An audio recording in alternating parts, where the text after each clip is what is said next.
বাংলাদেশ জামাত ইসলামী বাংলাদেশের সকল মানুষের দল। নীতিক যে ক্ষুদ্র গোষ্ঠী আছে সেখান থেকে শুরু করে সকল ধর্ম, বর্ণ, নারী, পুরুষ, দরিদ্র, ধনিক, সাদা, কালো সকল মানুষের দলের নাম হচ্ছে বাংলাদেশ জামাত ইসলামী। মোহতারাম আমির বিস্তারিতভাবে বলবেন। আর একটি কথা পরিষ্কার বলতে চাই, জামাত ইসলামী কোনো সন্ত্রাসবাদকে পছন্দ করে না। ইসলামে জঙ্গিবাদের কোনো স্থান নেই। বাংলাদেশ এই জায়গায়ও কোনো জঙ্গিবাদ মাথাচাড়া দিয়ে উঠতে পারবে না, পারবে না, পারবে না। সেটা ধর্মীয় জঙ্গিবাদ হতে পারে অথবা রাজনৈতিক জঙ্গিবাদ হতে পারে। জামাত ইসলামী জঙ্গিবাদের বিরুদ্ধে রুখে দাঁড়াবে, লড়াই করবে, সংগ্রাম করবে প্রয়োজনে। সম্মানিত ভাইরা, আমরা তারুণের আকাঙ্ক্ষা পূরণের ব্যাপারে আমরা অতীব যত্নবান হচ্ছি। আমির জামাত আশা করি বিস্তারিত বলবেন। আমি শেষ কথা বলে দিতে চাই, সেটা হচ্ছে আওয়ামী লীগ কী করছে বলতে চাই না, তারা গন কেস। তাদের এই দেশে আর কোনো ঢুকার সম্ভাবনা নেই, তারা একেবারে অপ্রাসঙ্গিক। যেটা আজকে বলতে চাই যে এই লড়াই সংগ্রামের মূল লক্ষ্য হচ্ছে নতুন বাংলাদেশ। 54 বছরের শাসনের যে বাংলাদেশ ছিল, 5ই আগস্ট ছিল, সেই বাংলাদেশের যে পরিচালনা নেতৃত্ব, যে প্যাটার্ন, তার বিরুদ্ধেই চূড়ান্ত প্রত্যাখ্যানের বিপ্লব। আমরা নতুন বাংলাদেশ চাই, যারা পুরানো কায়দায় এই দেশে আবার শাসনকে ফিরিয়ে আনতে চায়, জনগণ তাদেরকে সেই সুযোগ দেবে না। এটা জনগণকে ভেবে দেখার জন্য আমি আহ্বান জানাচ্ছি। সংস্কার, লাস্ট পয়েন্ট।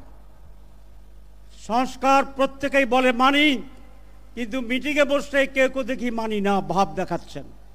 সমস্যাটা কোথায়? সংস্কার তো সকলের জন্য কল্যাণ।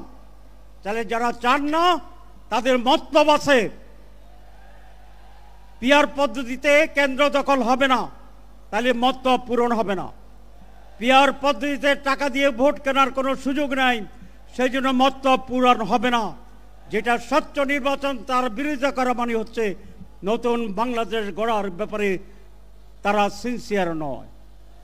আরেকটি কথা বলি, শেষ করি, যে অনেকে বলে যে সংস্কার হচ্ছে, এটার আইনগত ভিত্তি কিভাবে দেব? আগামী পার্লামেন্টে দেওয়া হবে।